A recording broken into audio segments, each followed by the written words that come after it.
బాబు దగ్గర నేను నా పూర్ణ హృదయంతో నీకు కృతజ్ఞతాస్తుతులు చెల్లించదును. దేవతల ఎదుట నేను కీర్తించదు.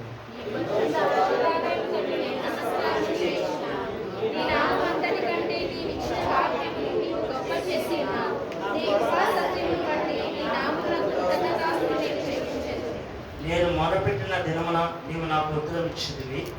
నా ప్రాణంలో త్రాణ పుట్టించి నన్ను ధైర్యపరిచిదివి.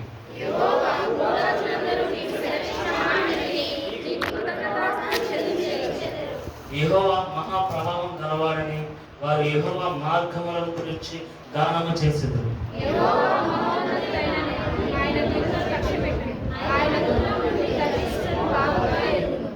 నేను ఆపదలో చిక్కుబడి ఉన్నాను, నీవు నన్ను బ్రతికించదు. నా శత్రువుల కోపం నుండి నన్ను రక్షించుటకై నీవు నా చెయ్యి చాపెదవు. నీ చెయ్యి చాపెదవు, నీ కుడి చెయ్యి నన్ను రక్షించును. లాస్ట్ రోజు అందరూ చదువుకున్నాం. యెహోవా